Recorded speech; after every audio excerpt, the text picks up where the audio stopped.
자, 얘들 안녕. 쌤이랑 이제 한글 맞춤법 나가보도록 할 건데 쌤이 나눠준 요 프린트 있어야겠지? 책자 꼭 있어야 됩니다. 자, 그러면 쌤이 찍어보니까 분량이 그래도 1시간가량 되기 때문에 좀 압축하기 위해서 바로 다른 얘기 안 하고 수업 바로 들어가도록 할게. 자, 그러면 우리 쌤 나눠줬던 10페이지 왼쪽 위에 10페이지 총칙 한번 펴보도록 합니다. 자, 그러면 지금 제1항과 제2항 내용이 있는데 여기서는 1항, 2항 두 개 다가 내신 범위야. 왜? 교과서에서는 1항, 2항을 대표적으로 다루고 있다는 거야. 자, 그랬을 때 1항부터 한번 가보도록 할게, 얘들아. 자, 한글 맞춤법은 표준어를 소리대로 적되 어법에 맞도록 함을 원칙으로 한대. 그러면 순서대로 한번 밑줄 그어보도록 할게. 먼저 표준어를 밑줄, 그 다음 바로 옆에 소리대로 적되 밑줄, 그 다음 어법에 맞도록 함을 밑줄, 원칙 밑줄. 자, 제1항에서 봐줘야 되는 거는 하나, 둘, 셋, 넷, 요 4개밖에 없어. 자, 그러면 제일 먼저 표준어부터 보도록 할게, 얘들아. 표준어. 자, 이 한글 맞춤법에서 표준어를 대상으로 하고 있다는 거야. 대상으로. 자, 그러면 우리말 중에서 표준어인 것만 대상으로 하겠다라는 말이니까 표준어가 아닌 애들은 대상이 아니라는 거네. 그리고 그 표준어가 아닌 애는 뭐가 있어, 얘들아? 우리도 알고 있지. 왜? 표준말이 아닌 걸 우리는 사투리, 방언이라고 하지. 그래서 우리 표준어를 대상으로 하고 다른 말로 보면은 방언은 제외한다는 거.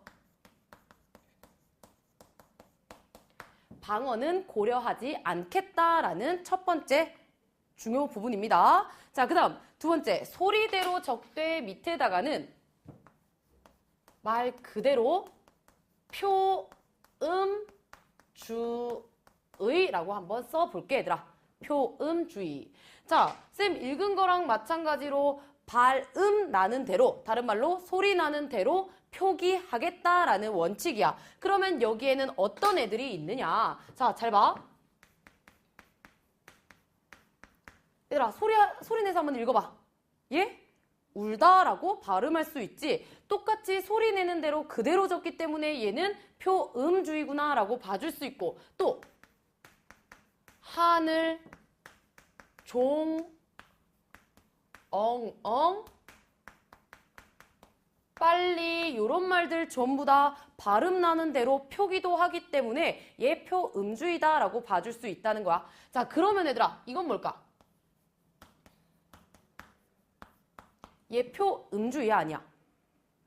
아니지. 왜? 우리 없다를 소리 나는 대로 발음하면 어떻게 할 수 있다? 그렇지. 없다라고 해서 소리 나는 대로 읽으면 이렇게 읽어줘야 되고 또 이렇게 써줘야 되는 게 표음주의인데 여기서는 이렇게 읽되 쓸 때는 없다. 원래 형태 밝혀주기로 한다는 거네. 그래서 얘는 표음주의가 아니다라는 거 찾아낼 수 있으면 돼. 자, 여기까지 하면 이해될까요? 그러면 뒤에 있는 애들까지 한번 가보도록 하자. 자, 어법에 맞도록 할 거래. 어법에 맞도록. 그래서 얘도 이름부터 한번 써보면 아까는 소리 나는 대로 적는다. 이번에는 뜻을 밝혀 적는다라는 뜻에서 표의 주의라고 얘기할 수 있다는 거. 표의주의. 뭐를 밝혀 적는다? 의미를 밝혀 적는다는 겁니다. 자, 그러면 쌤 아까 얘기했던 것처럼 소리 나는 대로 적는 것이 아니고 없다처럼 뜻을 밝혀 적는 애가 표의주의라는 거야. 자, 그러면 이런 규정이 왜 생겼나 한번 설명해 보도록 할게. 자, 우리 단어 중에 흑이라는 단어 있지. 얘 혼자 쓰면 발음 어떻게 해야 돼? 이렇게 해줘야 되고 만약에 요 단어 뒤에 만이라는 애가 오면 어떻게 발음한다? 흥만이라고 해서 흥으로도 얘는 읽힐 수가 있다는 거. 자, 그 다음에 얘들아 흑 다음에 바로 주격조사 이가 온다고 생각해봐. 주격조사 이가 오면 발음은 흘기가 돼야 돼서 얘는 또 흘로도 읽혀질 수 있다는 거야. 근데 만약에 우리가 표음주의밖에 없어서 이 똑같은 단어를 상황에 따라 흑, 흥, 흘이라고 쓰면 의사소통이 제대로 된다, 안 된다? 안 된다는 거지. 그래서 이 표음주의를 보완하기 위해서 뜻을 밝혀 적는 표의주의까지 함께 다루게 되었다는 거야. 이해할 수 있겠죠? 이해할 수 있겠지? 그래서 이런 거 봤을 때 기본형을 떠올려 주면 돼. 기본형. 없다라고 했을 때 우리 기본형 업이라는 거 떠올려 주면 되고, 그리고 또 이런 거. 드러나다라는 단어가 있는데 이 단어는 표음주의다, 표의주의다. 자, 생각해봐. 표음이야, 표의야. 얘는 표음주의가 돼야 되지. 왜? 얘들아, 우리 이 말은 분명히 들어라는 부분하고 나다라는 부분이 이렇게 합쳐진 말이라는 걸 알 수 있어. 그럼 나다라는 거는 그 말 자체로 나다. 얘는 그냥 소리 나는 대로 적은 거 맞아. 얘는 표음이야. 자, 근데 우리 들어 같은 경우 보자. 들어. 그럼 기본형 찾아주면 되겠네. 아까 나다의 기본형이 나다인 것처럼 들어 기본형 들어다라는 말이 있어 없어? 없지. 그러면 드다라는 말이 있어 없어? 없지. 그러면 이 말의 기본형은 들다 할 때 들에다가 얘를 연결해주는 어가 붙어서 만들어진 말이라는 거야. 그러면 원래대로라면 뜻을 밝혀서 들어나다라고 써줘야 되는 것을 하도 우리가 편하게 드러나다 하나의 의미로 굳어지게 돼서 그냥 소리 나는 대로 적게 된 표음주의가 나타나게 된 경우구나 라고 봐주면 돼. 자, 그래서 만약에 들어나다가 나타나면 표의주의, 드러나다가 나타나면 표음주의 구별할 수 있어야 됩니다. 자, 여기까지 이해할 수 있을까? 자, 표음, 표의 꼭 구분할 수 있도록 해야 돼. 그리고 또 보완하는 관계라는 거. 그래서 결론적으로 본다면 표음과 표의가 조화를 이루어야 된다는 것까지 좀 가지고 가도록 할게. 자, 그 다음 마지막 우리 밑줄 그어놓은 게 뭐였어, 얘들아? 원칙이지, 원칙. 원칙이란 거는 어떤 것을 법칙으로 딱 만들어놨어. 하지만 우리 말뿐만 아니라 모든 거의 원칙에는 무엇이 있을 수밖에 없다? 그렇지. 예외가 있을 수밖에 없다라는 거고, 이 예외는 한글 맞춤법에서 보통 다만이라는 말로 많이 나타나니까 얘가 나타날 때 동그라미 치고 얘 주의 깊게 봐야겠다 이렇게 생각하고 넘어가면 된다는 거. 자, 그러면 1항에서는 중요한 거 딱 3가지 출제 요소밖에 없어. 뭐 일단 첫 번째 이렇게 나올 수 있지. 다음 단어 중에 한글 맞춤법의 대상이 아닌 것은 이라고 해놓고 1, 2, 3, 4는 다 표준어 실어놓고 마지막에 정구지 부추를 방언으로 표현하는 정구지 이런 거 갖다 놓으면 방언은 고려 안 한다고 했지? 찾아주면 되는 거고요. 그 다음 표음주의, 표의주의 여기서 문제 그냥 환장하게 나와. 여기서 구별할 수 있으면 돼. 그냥 구별할 수 있으면 돼. 그리고 나서 한 가지 문제는 또 뭐더라? 한 가지 문제는 그냥 이 2가지 일단 2가지로만 보고 넘어가도록 할게. 2가지로 보고 한 가지 문제 그거야 얘들아. 표음주의하고 표의주의는 쌤이 써놓은 것처럼 보완과 조화의 관계라고 했어. 누가 더 우월하고 누가 더 열등하다, 어떤 게 우선이고 어떤 게 뒤다 해가지고 얘네들의 관계를 굉장히 되게 막 대치적으로 이렇게 설명해 놓은 말이 있는데 둘 다 조화가 필요한 거고 그 다음에 우리말에는 둘 다가 적용돼야 한다는 거. 그것도 하나의 문제 요소라고 볼 수 있어. 예를 들어서 우리말에는 표의주의가 더욱 중요한데 표음주의가 보완의 관계로 오고 있어 라고 얘기하면 틀렸다는 거야. 왜? 일단 표의주의가 더 중요하단 말도 틀렸고 일단 표음주의를 보완하기 위해 표의주의가 왔으니까 절대 우열 관계를 여기서 나눌 수는 없다는 겁니다. 자, 그러면 한글 맞춤법 제1항은 이렇게 마무리하고 2항으로 넘어가도록 할게요. 잠깐만 끊었다 갈게. 얘들아, 그럼 쌤이랑 제2항 바로 가보도록 할게요. 자, 문장의 각 단어는 띄었음을 원칙으로 한대. 여기서 하고 싶은 말이 뭐라? 단어는 뭐 한다? 그렇지.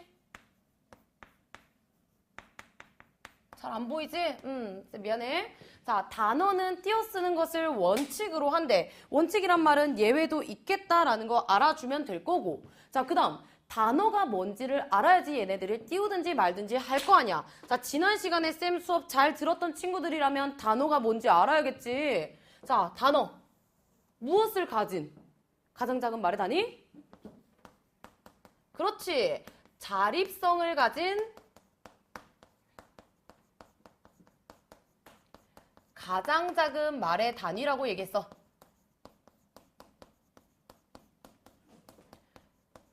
그래서 우리 뜻을 가진 가장 작은 단위인 형태소는 먹었다라는 말을 먹었다라고 그냥 얘가 문법적 의미를 가지든 실질적 의미를 가지든 다 쪼개준다고 했는데 이 하나하나를 단어로 본다 안 본다? 안 본다고 했어. 결국에는 이렇게 합쳐진 애들만을 우리는 단어라고 본다고 했었고 그 다음에 우리 사전에 올라가는 기본형 그 단어 기본형을 그 단어로 떠올려주면 된다고 얘기를 했습니다. 자, 그래서 단어라는 것은 자립성을 가지고 있어야 되고 그래서 이런 자립성을 가진 말은 전부 다 띄었어야 된다라는 원칙이야. 하지만 중요한 건 자립성을 가진 말들은 단어라서 띄어 써줘야 되는데 얘만 예외라는 겁니다. 자, 무엇?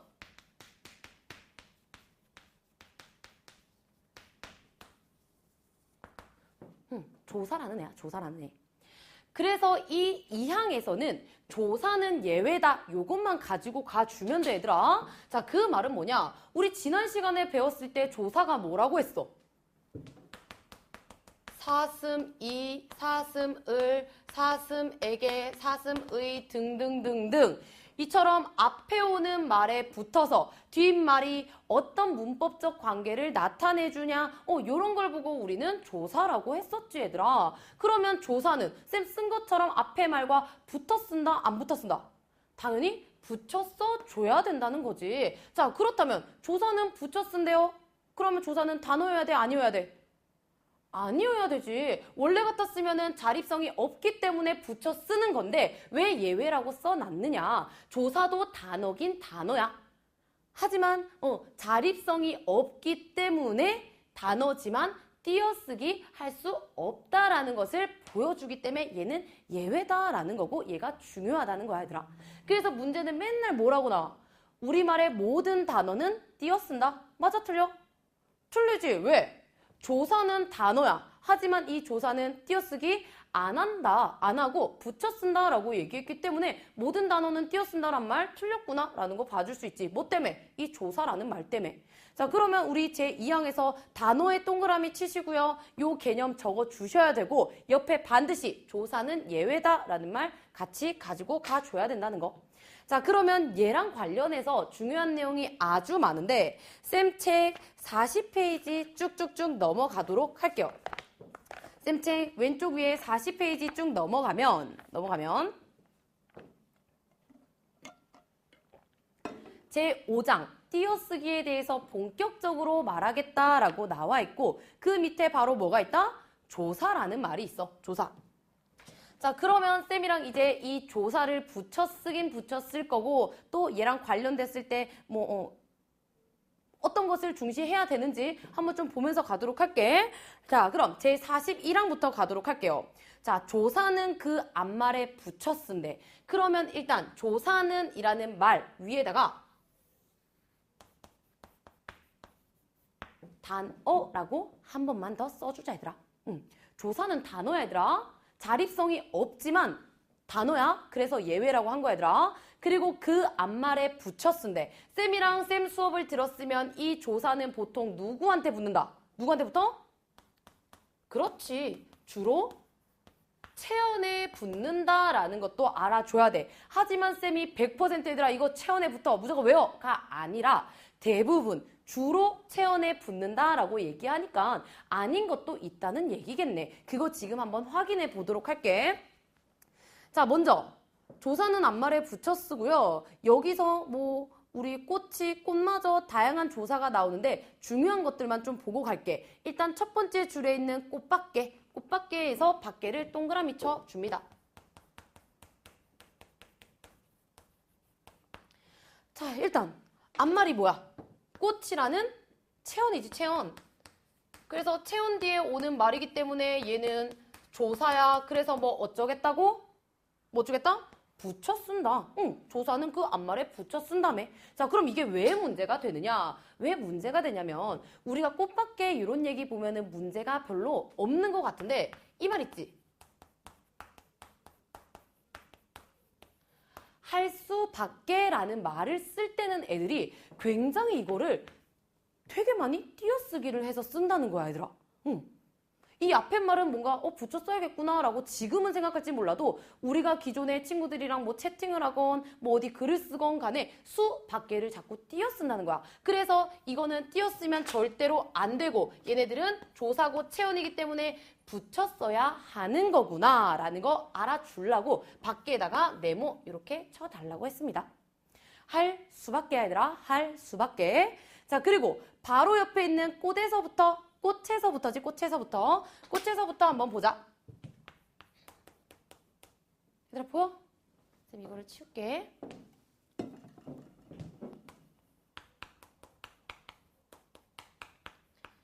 이것도 똑같이 꽃이라는 체언이 오고요.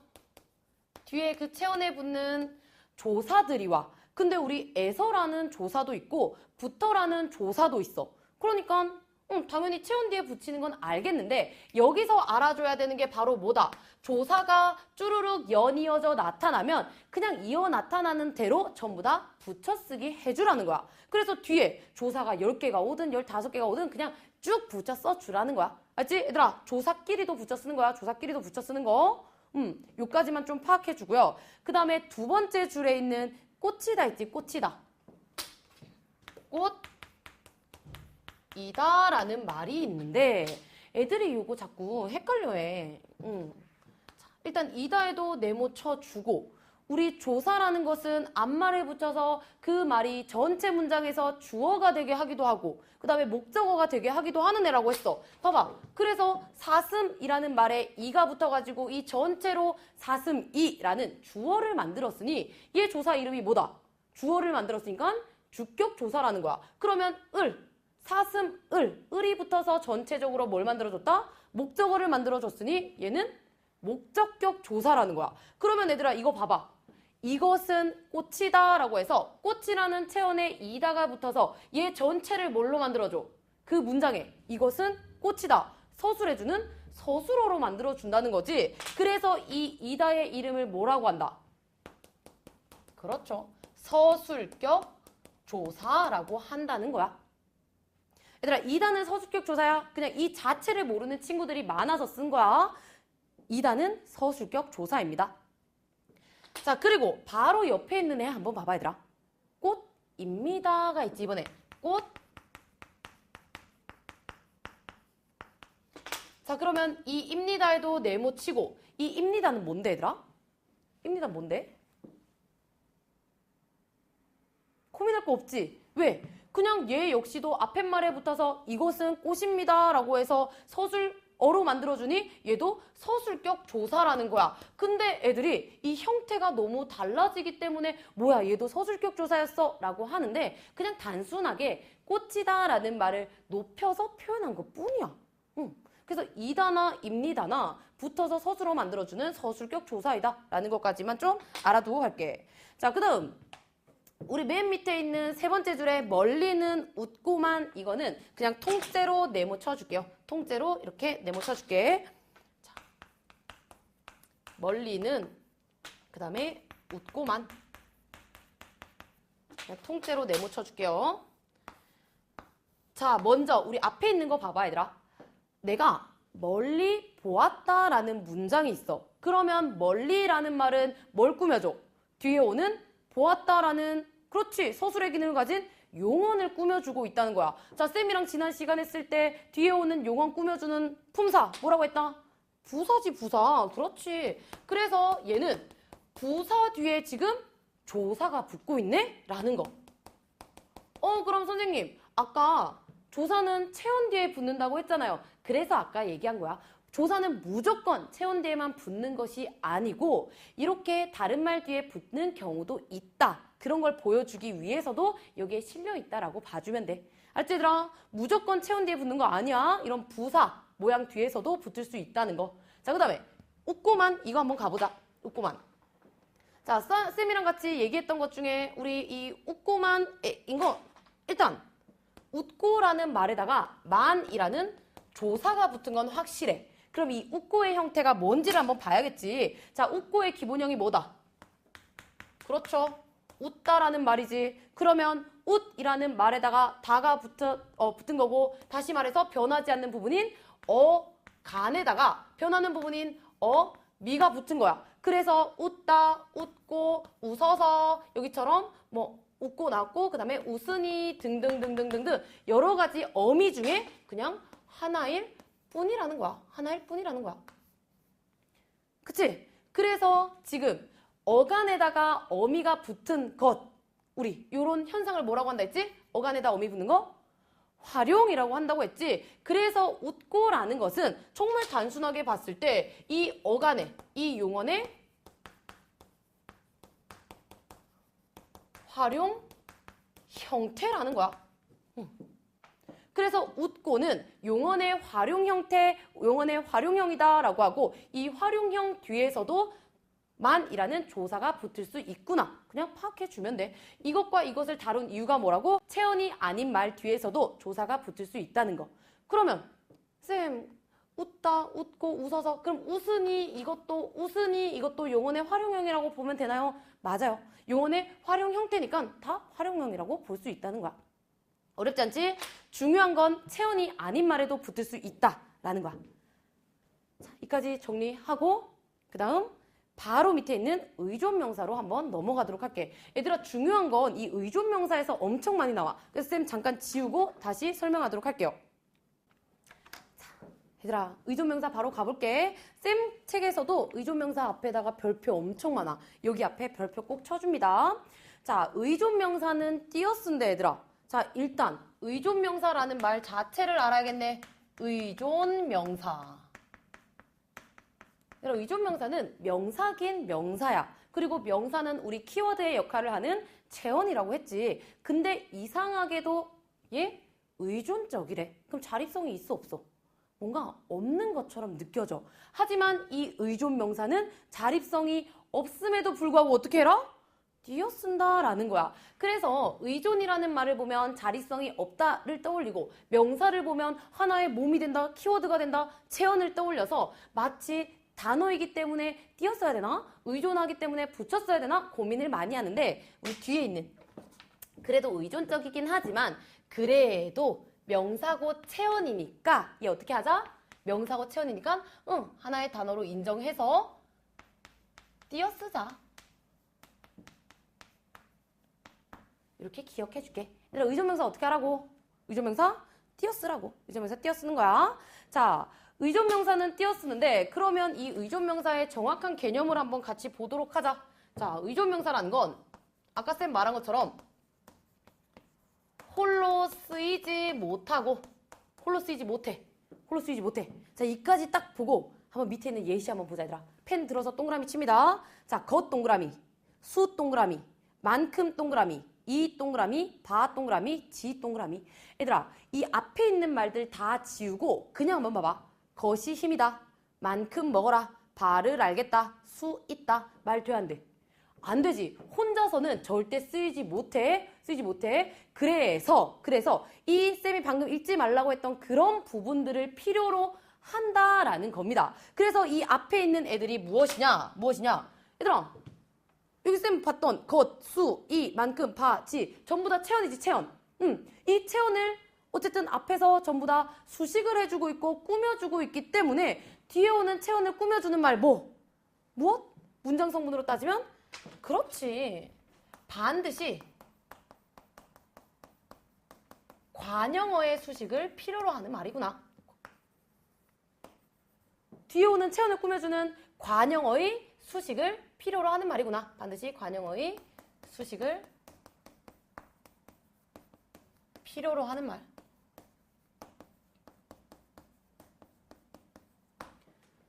자, 두 가지 기억해줘야 되지. 혼자 못 써요. 하지만 관형어의 수식을, 하지만이 아니지. 홀로 쓰이지 못해. 그래서 관형어의 수식을 반드시 필요로 하는 말이구나. 그럼 지난 시간에 거 우리 복습 잘했는지 한번 떠올려 볼게 얘들아. 이 관형어에는 세 가지. 쌤 무조건 생각해라 했던 세 가지 있지. 어떤 거?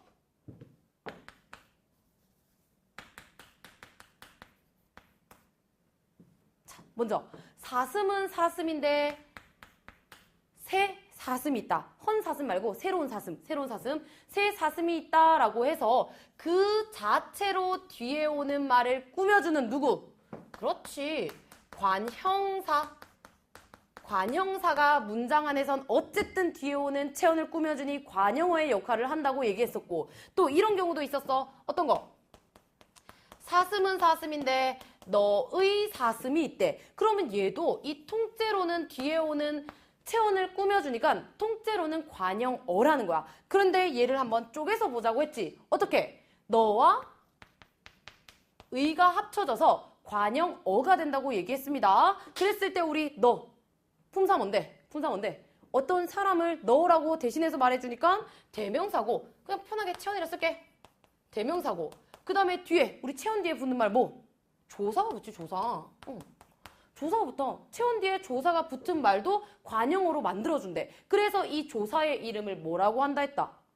그렇지. 붙어서 관형어를 만들어주니까 관형격 조사라고 한다고 얘기했었어. 그래서 두 번째, 체언에다가 관형격 조사의, 얘라 관조라고 썼지만 관형격 조사지. 관형격 조사의가 붙은 이 말 자체도 관형어로 기능할 수 있다라고 얘기했어. 그 다음에 마지막, 사슴은 사슴인데 내가 아는 사슴이야. 이번엔 아는 사슴. 그러면 어쨌든 아는이라는 말이 뒤에 오는 사슴, 즉 체언을 꾸며주니까 이 자체로는 관형어야. 그러면 이거 한번 또 뜯어보자. 얘들아, 뜯어보자. 아는은 뭐 더하기 뭐야? 알다 더하기 는이 온 거야. 알다 더하기 는이 온 거야. 우리 의문 변동 수업 잘 들었으면 리을이 왜 떨어지는 줄 알겠지? 니은 앞에서 떨어지는, 어쨌든 리을이 떨어지는 그런 의문 변동을 겪고 결론적으로는 이 알다라는 말에 는이 붙어서 아는이 되는 말이었구나 라고 봐주면 되겠네. 그럼 이제 좀 지긋지긋하다 얘들아. 앞에 있는 이 알, 변하지 않는 부분 뭐라고 한다? 어간이지, 어간. 용언의 어간. 어간에 지금 는, 알고, 알다, 아니 등등등등 뒤에 붙는 애를 뭐라고 했다? 어미라고 한다고 했어. 그러면은 어간에 이 어미가 붙어서 이 전체를 관형어로 만들어줬네? 그래서 세 번째는 뭐? 용언의 어간에 어미가 붙어서 관형어 만들어준다 했어. 근데 이 어미는 또 이름 어떻게 짓는다? 붙어서 관형어 만들어주니까 관형사형 어미라고 한다고 했지. 관어라고 쓰지만 관형사형 어미야. 관형사형 어미. 그리고 이 관형사형 어미에는 네 가지 뭐가 있다? 은, 는, 을, 던이 있다라고 얘기했던 것까지 기억하고 갑니다. 자, 그래서 어쨌든 이 관형어라는 거 관형사가 혹은 체언의 관형격 조사가 붙어서 혹은 용언의 어간의 관형사형 어미가 붙어서 관형어를 만들고 다시 처음으로 돌아가면 이 의존명사라는 거 어쨌든 체언이기 때문에 홀로 못 쓰여서 이 관형어의 수식을 반드시 필요로 한다는 거 이렇게 기억해 주면 되겠네.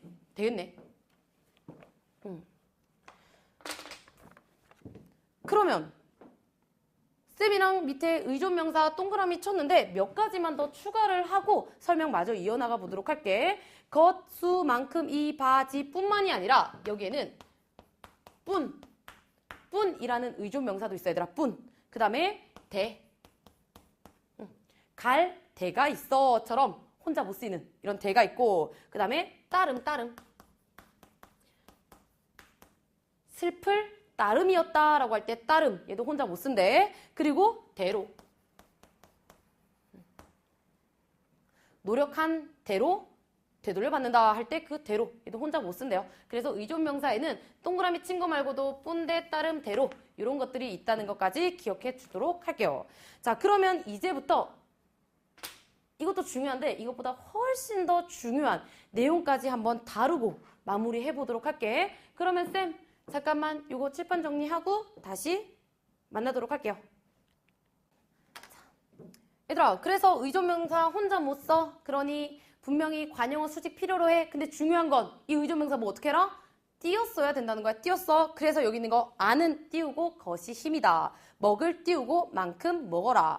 내가 뜻한 띄우고 바를 알겠다라고 해서 꼭 수직을 받지만 앞에 말과는 띄어쓰기 해줘야 된다는 거 기억해 줍니다.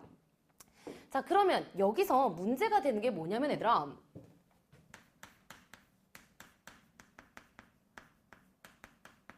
하나의 단어가 그냥 의존명사로만 쓰이면 너무나도 감사한데 그게 아니라 똑같은 형태가 의존명사가 아닌 다른 품사로 쓰일 때가 있다는 거야. 예를 들어 먼저 첫 번째는 의존명사와 조사를 구별해야 하는 경우가 생긴다라는 거.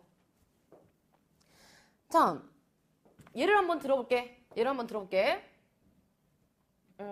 먼저 대로 하자, 대로.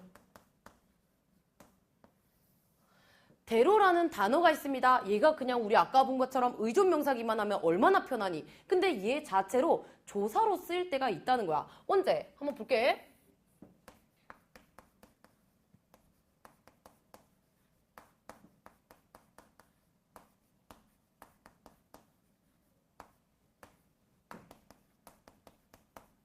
얘들아, 이 예시도 다 써놔야 돼. 써놔야 돼. 쌤이 미리 안 적어둔 이유는 여러분도 같이 쓰고 내려와야 된다는 겁니다. 먼저 첫 번째, 법대로 하자라는 말, 띄어쓰기, 붙여쓰기 한 경우 둘 다 써놨어. 그 다음에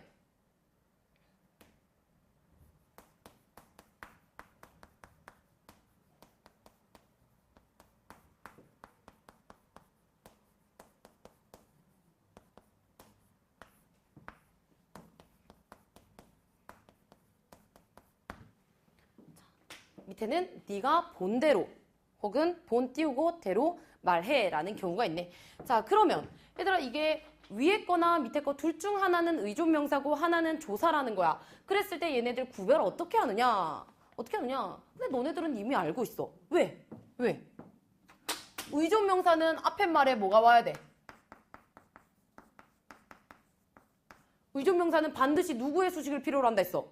아까 관형어의 수식을 필요로 한다고 했으니까 앞말이 관형어가 오면 뒤에 있는 애는 의존명사일 거고 이때는 띄어쓰기 해야 돼, 안 해야 돼?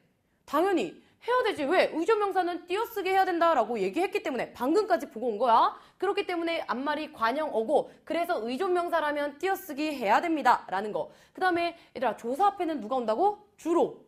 그렇지.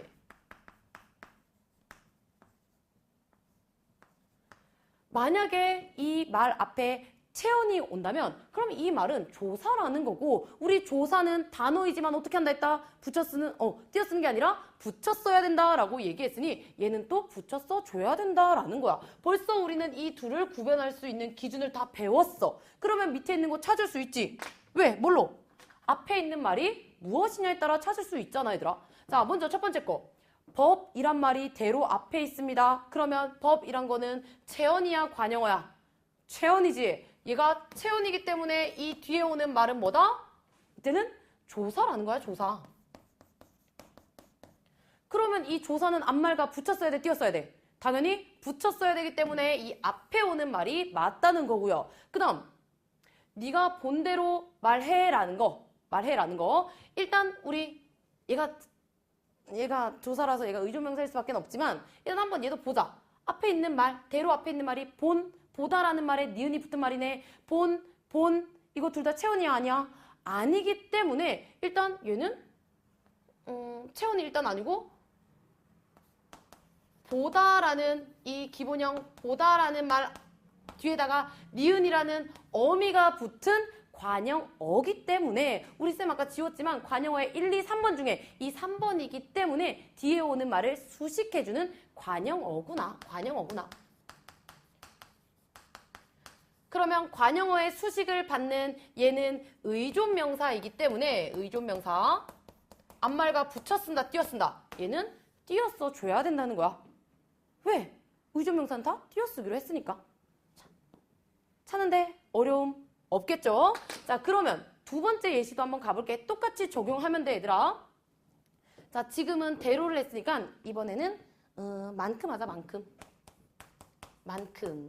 자, 이 만큼이라는 단어도 상황에 따라서 의존 명사로 읽힐 때가 있고 그 다음에 또 조사로 기능할 때가 있다는 거야. 자, 얘도 볼게.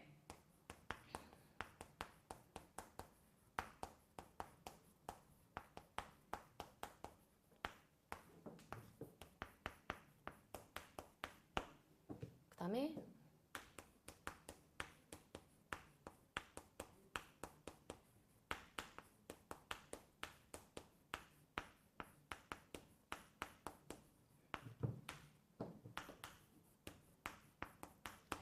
자, 요것도 한번 볼게, 얘들아. 자, 요거 조사냐, 의존명사냐, 어떻게 구분하라고 했지? 어떻게 구분하라고?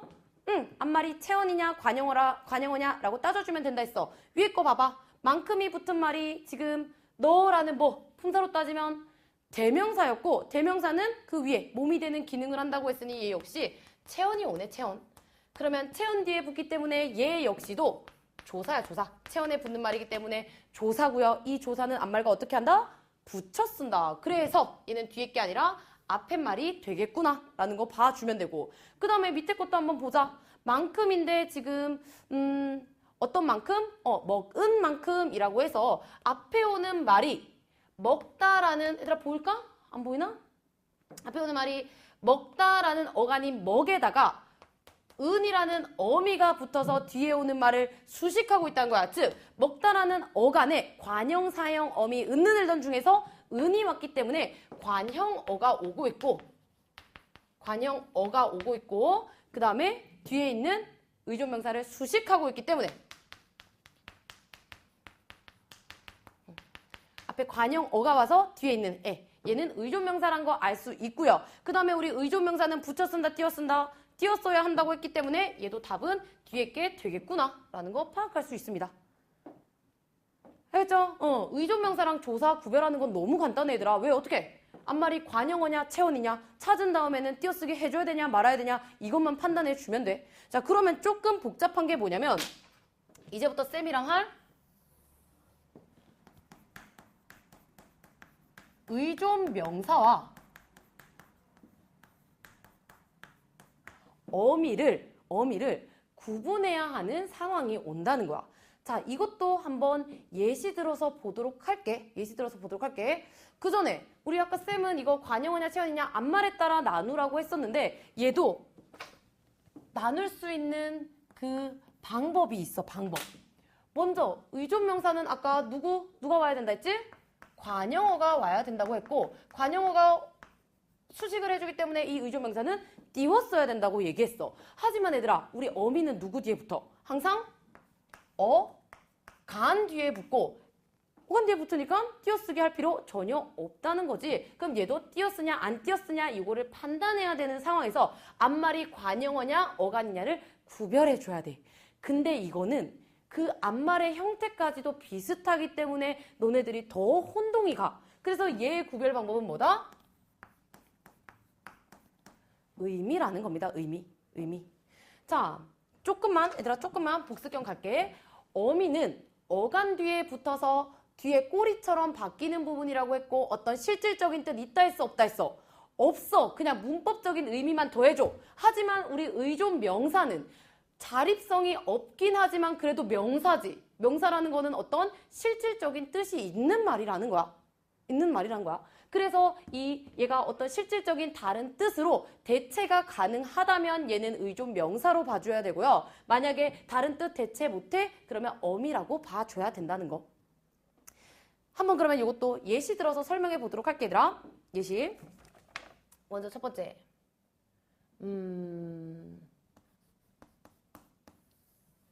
대라는 말이 있어. 대.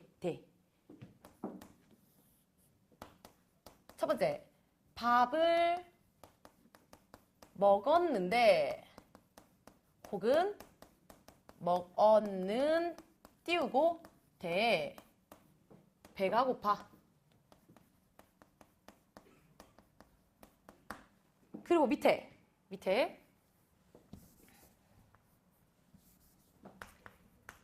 밥을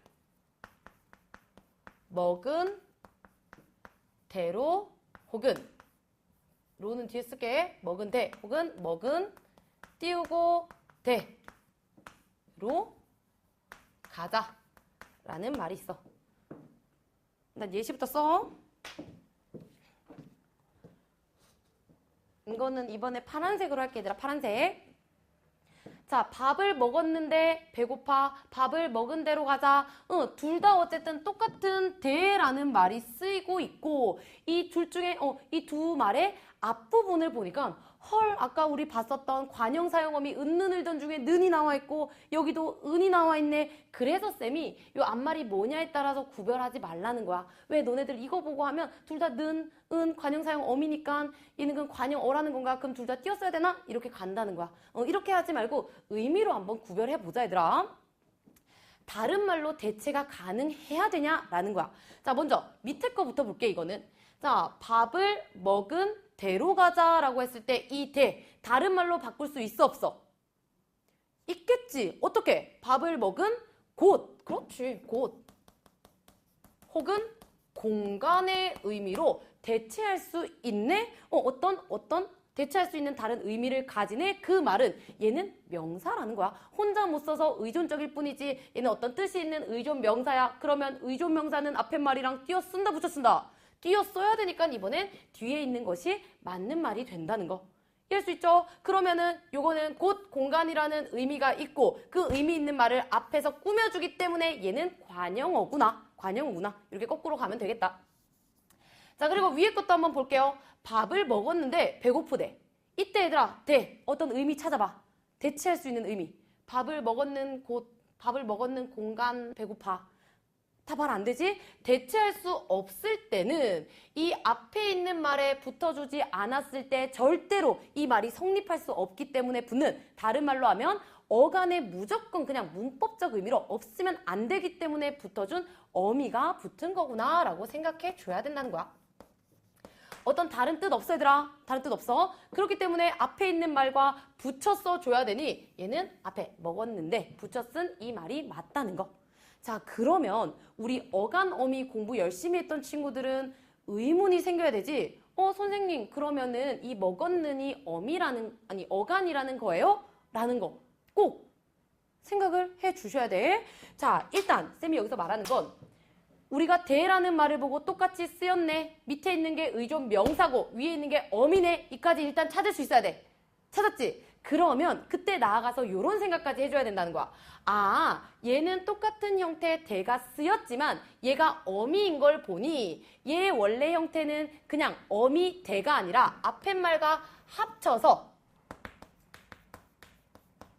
는대라는 어미가 있었는데 이걸 내가 대만 보고 판단을 한 거였구나 라고 생각해 줘야 된다는 거야. 다시 가볼게 얘들아. 먼저 대라는 말이 위에 아래 둘 다 쓰였습니다. 그래서 우리는 의미의 그 의미의 대체 가능을 통해 밑에 있는 게 의존 명사인 것도 알았고 위에 있는 게 어미인 것도 파악을 했어. 그럼 더 나아가서 위에 있는 게 어미였네. 그러면 얘 원래 형태가 어미 대가 아니라 어미 는대가 붙은 거였는데까지 이렇게 가주면 된다는 거야.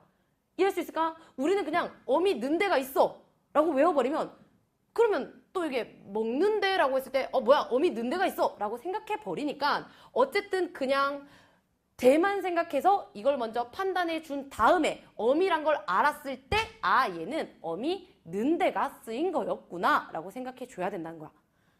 이까지 따라올 수 있죠? 따라와야 돼.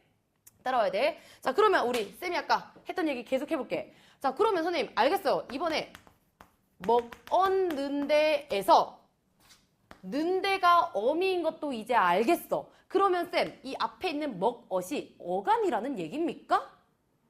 그치만 이 엇은 과거 시제 선어말 어미였는데요? 라고 얘기할 수 있다는 거지 얘들아. 근데 헷갈리면 안 되는 게 얘 이름 어미 맞아. 어미 맞는데 우리가 활용을 할 때 변하지 않는 부분을 어간이라고 했고 변하는 부분을 어미라고 했어. 자, 그러면 얘도 한번 변화시켜 보자. 먹었는데, 먹었고, 먹었지만, 먹었으니 등등등등등등등 해서 적어도 이 상황에서는 변하지 않는 부분이 먹엇이기 때문에 이 자체로 어간이라고 봐줄 수 있어. 언제? 이 상황에서 이 활용이 일어날 때. 그렇기 때문에 이 는데는 먹엇 뒤에 붙는 어미구나 라고 봐줘야 되고. 이해할 수 있지? 여기서 갑자기 먹엇 이게 왜 어간이지? 이렇게 하면 안 돼. 이 활용에서는 어간이 될 수 있어. 왜? 변하지 않고 고정되어 있고 변하는 부분은 이 부분이니까. 근데 굳이 또 이거를 나누자 하면 먹지, 먹고, 먹엇, 먹겟 이렇게 해서 또 어간 어미로 나눌 수 있다는 거. 야, 여기까지 이해해줘야 돼. 자, 잘 따라오고 있지? 그러면 쌤, 좀 더 나아가서 이 대랑 똑같이 의존명사와 어미 구별할 수 있는 부분 한 번만 더 연습해보자. 이번에는 지라는 애가 있었지. 얘도 두 상황 다 써볼게. 자, 먼저 기분이 좋은지 혹은 좋은 띄우고 지 노래를 한다. 밑에 거 강아지가 보이지? 강아지가 나간지 혹은 나간 띄우고 지 3일이 흘렀다.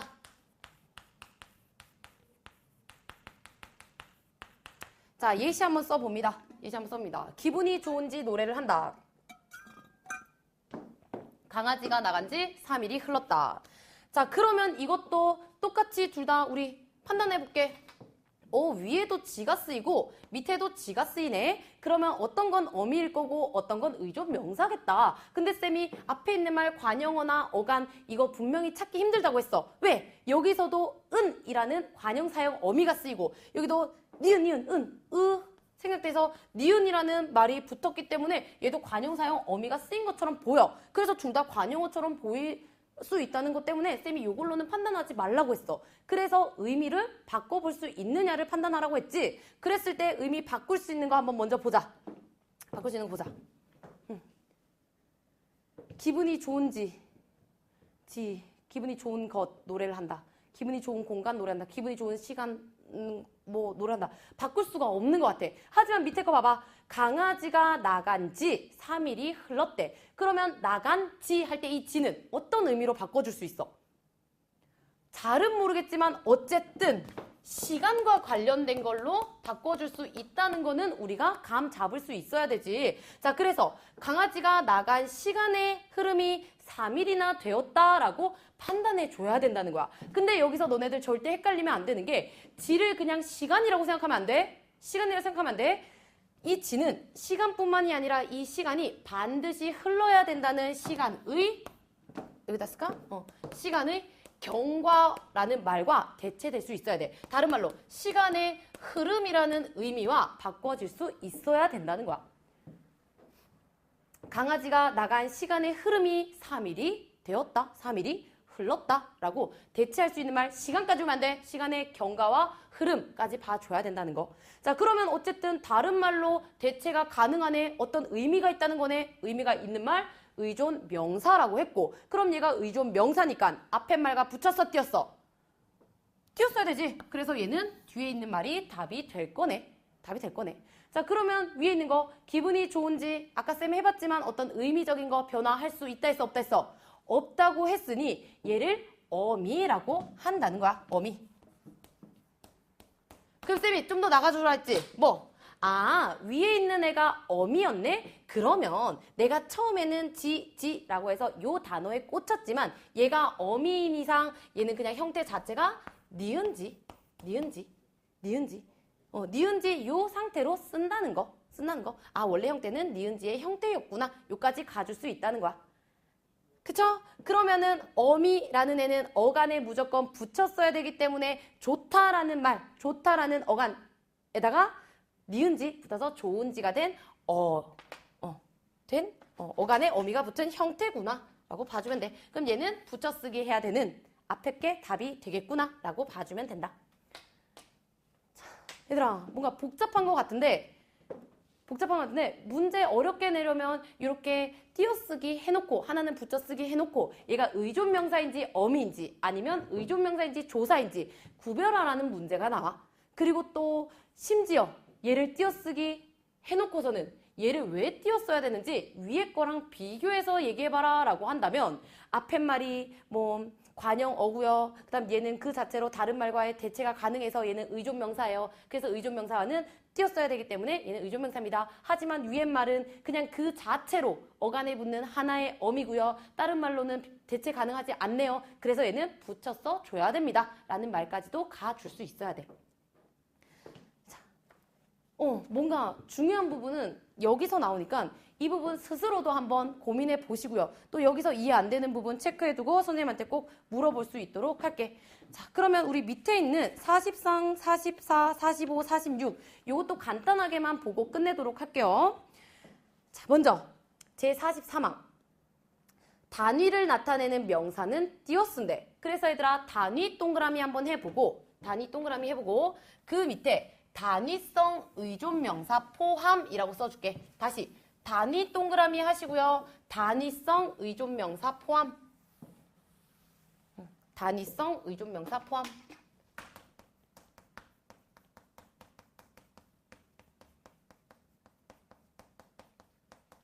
자, 우리가 아까 배운 말 나왔지? 뭐? 의존명사라는 말 나왔어. 얘 혼자 쓸 수 있다 없다? 없지. 그래서 누구의 수식 반드시 필요해? 누구? 관용어. 관용어 수식 반드시 필요한다고 했으니까 얘 앞에 말 관용어랑 붙였어 띄었어? 띄었쓴다 까지 가주면 되겠네. 자, 그러면 다음 장 넘겨서요. 단위성 의존명사 혹은 단위를 나타내는 명사에는 진하게 돼 있는 거 개, 대, 돈, 마리, 벌, 살 등등과 같은 말들이 있다는 거고 얘네들 다 지워봤을 때 말 돼 안 돼? 나는 살이야. 말? 안 되지. 왜? 몇 살인지와 같은 이 살을 꾸며주는 어떤 말이 무조건 와야 된다고 했어. 그래서 여기 오는 말은 우리 의존명사를 꾸며주는 관용어일 수밖에 없고 이 관용어 중에서도 이 뒤에 오는 의존명사를 꾸며주는 수와 관련된 수와 관련된 관용어다라고 해서 수, 관형사가 오는 경우가 참 많다라는 거. 얘들아 어려우면 단위를 나타내는 명사, 특히 단위성 의존명사 같은 경우 혼자 못 쓰네, 반드시 관용어의 수식을 필요로 하네, 그러면 이 살이다, 즉 10살이다 라고 했을 때 이 10 혹은 10이라는 말은 당연히 뒤에 있는 말을 꾸며주는 관용어일 거고 그 다음에 이 관용어의 이름을 굳이 찾으라고 하면 그 관용어 중에서도 숫자를 나타내는 말이니 수, 관형사구나까지 봐주면 된다는 거. 어렵지 않죠? 자, 바로 밑에 보면 다만이라는 거 있어. 우리 다만 나올 때마다 뭐 해줘야 된다? 동그라미 해줘야 되지. 다만. 순서를 나타내는 경우 숫자와 어울려 쓰는 경우에는 붙여 쓸 수 있대. 얘들아 앞으로 뭐뭐 할 수 있다라는 말이 나올 건데 그 말은 무조건 해야 된다가 아니라 원칙은 있지만 허용해 줄게 라는 거. 그래서 예를 들어서 거기에 3학년이라는 거 있지 얘들아. 3학년. 자, 학년이야. 나는 학년이야. 말도 안 돼. 안 되지. 단위를 나타내는 의존명사입니다. 단위성 의존명사야. 그러면 그 앞에서 관용어의 수식을 받아야 되기 때문에 이 단위성 의존명사하고 학년이라는 말은 띄었어야 돼? 붙였어야 돼? 띄었어야 되지. 원래 원칙은 단위를 나타내는 말과는 띄었어야 된다는 거야. 띄었어야 돼. 하지만 지금 우리 다만이라는 예외 조항을 둬서 원래는 띄었어야 되지만 이렇게 얘가 1학년 다음 2학년, 2학년 다음 3학년 순서를 나타내는 말이니까 굳이 띄어쓰지 않고 3학년이라고 붙여 쓰는 것도 허용해 줄게. 왜? 순서를 나타내는 말이니까. 자, 그 다음에 10살이라는 말, 뒤에 오는 말 꾸며주는 이 관용어기 때문에 띄어쓰는 게 원칙이야. 하지만 10이라고 해서 진짜 숫자로 나타내는 경우에는 붙여 쓰는 거 허용해 줄게 라는 거. 그런 조항이야. 어렵지 않지? 허용해 준다는 거야. 원칙대로 하되 이것도 허용해 준다. 자, 그 다음 44항 수 적을 때 만 단위로 띄어쓴다. 굳이 봐줄 필요 없죠. 자, 45항 두 말을 이어주거나 열거할 적에 쓰이는 다음 말들은 띄어쓴다. 자, 여기서도 겸, 내지, 대, 등, 및, 등속, 등지라는 말들이 이어주는 말인데 그냥 띄어쓰나 보다. 이렇게 생각해주면 되는데 우리 두 번째 줄에 등등 있지 얘들아. 등등. 이 등등도 꼭 앞에 말이랑 띄어써 줘야 된다는 거. 우리 기타 등등이라고 해서 붙여 쓰는 경우가 많은데 이 등등 역시도 띄어쓰기 해줘야 된다는 거. 요거 때문에 한번 적어두고 갈게. 자, 그 다음에 마지막 단음절로 된 단어가 연이어 나타날 적에는 붙여 쓸 수 있대. 얘들아, 이것도 역시 띄어 쓰는 게 원칙인데 붙여 쓰게도 허용해준다라는 거였어. 자, 그러면 단음절 밑에다가 한 글자라고 써줍니다. 한 글자. 단음절 밑에다가 한 글자라고 써줄게. 한 글자.